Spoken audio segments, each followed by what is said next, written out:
Hello everybody, thanks for joining me again. Well, this might be just another short video this week. It wasn't going to come out, but the weather is a vast improvement on last week, isn't it? So this time I brought out the Sony.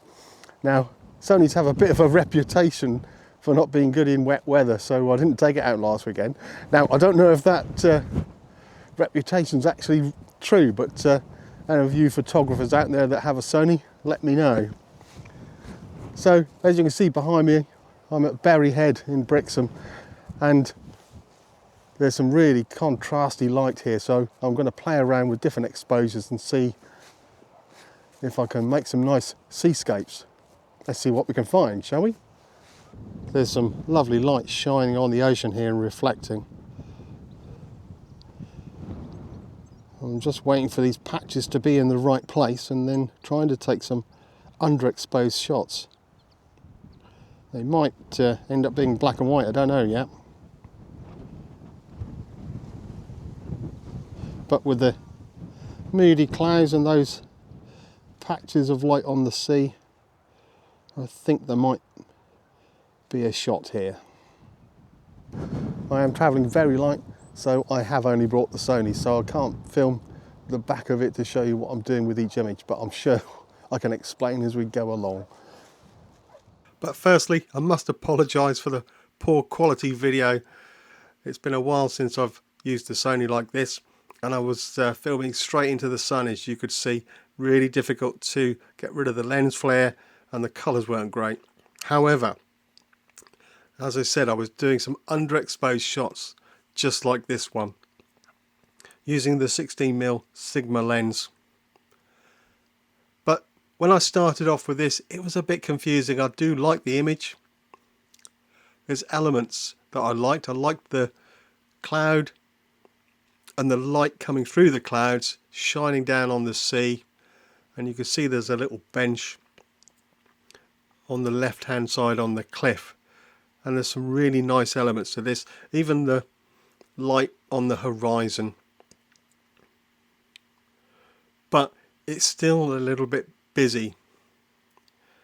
Now, all of these images are the same photograph. All I'm doing is cutting out different elements. Now this one, I've cropped it all the way in, just to the rock, and the light shining almost like a shadow. And I do quite like this image, but to me it doesn't tell all of the story that I was looking at. So I made this square crop and just included that bench down in the bottom left hand corner, should I say. And this really tells a lovely story. You can imagine yourself or someone sitting on the bench just watching that sunlight. And I think these really underexposed dark images for this work really well.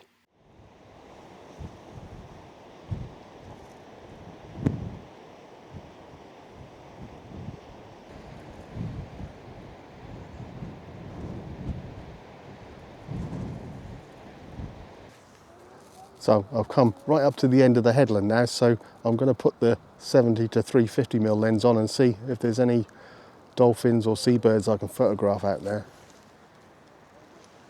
Well, it's really difficult to hold this camera still. There are some black shapes in the water which, if I zoom in with the camera, I'm sure I'll see that they're porpoises, but they're a little way off.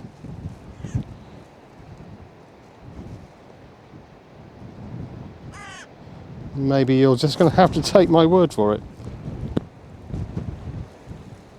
It was very windy, and the gannets trying to fly past the headland were really struggling, as was I without a tripod. But it's usually better to try and handhold the long lens, and you can get some images like this. Now, they're not going to win any awards, but you can see it's a common porpoise off the end of Berry Head. They're quite easy to spot if you just have a little patience. and with the 350mm lens it wasn't too difficult to get one in the frame.